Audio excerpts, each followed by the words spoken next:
Hi, I'm Kathy here at AQS Quilt Week Paducah, and I'm here with Kat, who has a quilt, Kindness and Coveralls, in the miniature quilts category, sponsored by Quilters Select.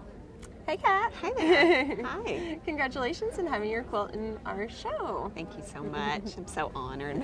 Have you ever entered a quilt in AQS Quilt Week? I did last year. I had a big rooster called the Captain in the show. But this is the first time that I've had 2 entries in, and I'm in with my mother. Amazing. We got in together, so. It's really exciting. Well, can you tell us a little bit about your inspiration behind this miniature quilt and how you got started? I am a very farm animal oriented person, and I saw this photo and it inspired me. I love chickens and ducks and all things cute and fuzzy and feathery.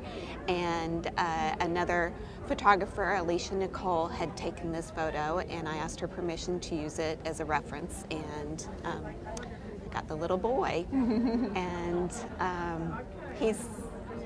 I used a collage technique with a lot of free motion quilting and had a lot of fun with some variegated threads, and it was a fun project to do. That's great. And about how long did it take you to complete this project? He took about 8 months off and on.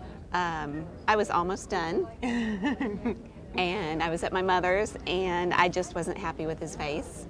So I would say it would have taken 7 months, but at the last minute I ripped his face off and started again. All right. So, yeah, it extended the time period. Well, I think it worked out. Thank you. He's got a very cute face. Thank you. And speaking of, can you tell us a little about the detail of his hat that you had adjusted from the photograph? In the photo, I think it had a standard hat brand written across it, and I just decided to put my farm on there, and my farm is HF Farms, stands for Horse Feathers Farm. Awesome. And stitched that on to make it a little more personal. Love it. Thank you. Awesome. Thank you. It was fun. That's great. And so how long have you been quilting? I've only been quilting for about 3 years. Okay. I attempted in my 20s. I took a class.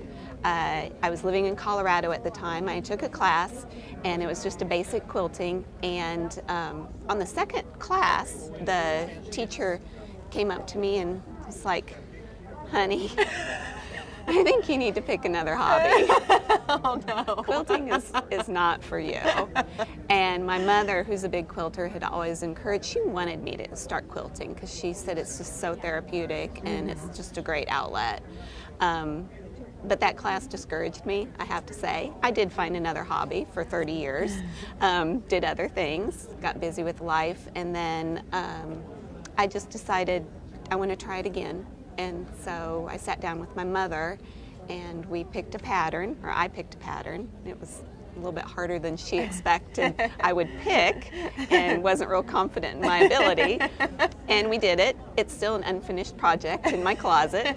But I saw a Danny Amazonas exhibit at the Quilt Museum, and when I saw his work, I just said, I want to try to do that. Oh, and wow. By no means am I like that, but it made me want to do some research about collage quilting and more of the fiber arts, the art type category. Amazing. And so I just started watching some of the biggies like Susan Carlson and Danny Amazonas and Emily Taylor, and just kind of found what worked for me. That's great. And we're glad you came back to quilting. Thank you. You found your way back. Yes, yes. Awesome. And I have lots of subjects. I have lots of, like I said, animals, and that's great. I really enjoy doing the animals. Awesome. Well, thank you so much for taking the time, and sure. Congratulations Thank on your you. quilts in the show. Thank you. We never dreamed that my mom and I would both get in at the same time. So it's really special. Yeah, it was. It was. Awesome. It is. Well, thank you again, Kat, and thank you all for watching, and join us at a quilt week near you.